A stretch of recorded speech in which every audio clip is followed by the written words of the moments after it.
Hey, you know what day it is? That's right, folks, it's Mother's Day, and much like her birthday, I'm going to review another favorite from the good old days. This time, it's Cool Spot. You remember Cool Spot? Okay, some may be too young, but 7-Up once had a mascot. The little red dot had come to life only to suck the caramel coloring out of a soda, thereby making it the Uncola. I know, that doesn't make any goddamn sense. A cola is a soft drink which typically contains carbonated water, a sweetener, and flavoring of some sort. You know, like 7-Up.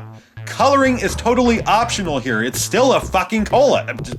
Forget it, the commercials were awesome, and Spot himself was cool.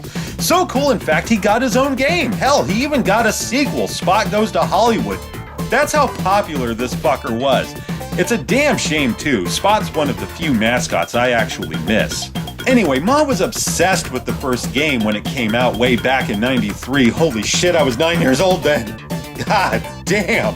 So Cool Spot got her attention because, well, she loves 7-Up and she dug the Spot. That, and she really doesn't like games where there's a strong emphasis on combat. Shit gets too tense for her. Cool Spot was right up her alley.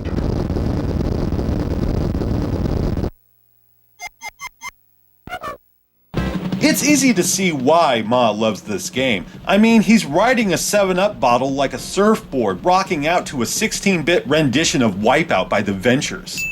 That is one of the coolest fucking things ever. As for the gameplay, Spot must run, jump, and climb his way through 11 stages of chaos, collecting spots that make Cool Spot even cooler.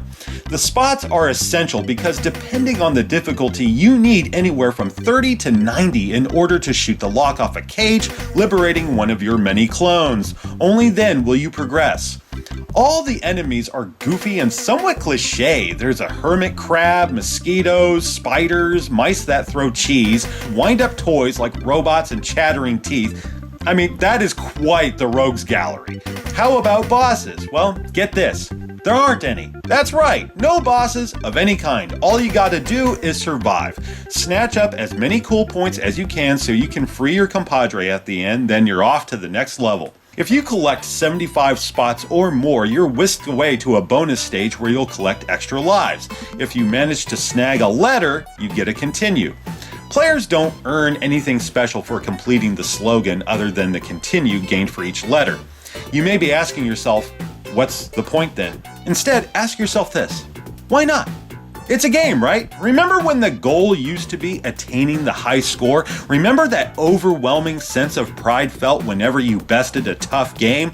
That's the challenge here. Finding every cool point, collecting every letter, and beating the high score. If you just want to beat the game, then you're looking at maybe 2 hours worth of gameplay.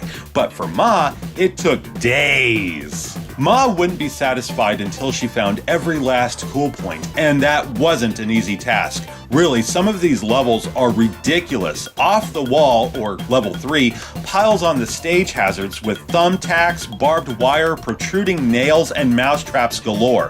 On top of that, cool points are hidden behind the many pipes littering the foreground. Of course, this place is teeming with spiders and mice. Pajama-wearing mice, even. Weird. The next level, or waiting around if you prefer, shit gets real. The distance between jumps is stretched to the absolute max, and there's many instances in which you gotta take a leap of faith. This is terrifying because if you fall, Spot may hit the water and die. Yeah, it's cute at first, though it had me seething around my 4th try. As infuriating as this level can be, just you wait until you reach Locomotive.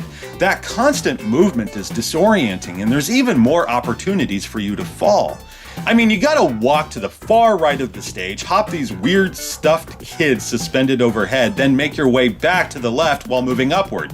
When you fall, and you will fall at least 3 times easy, it's an agonizing walk back.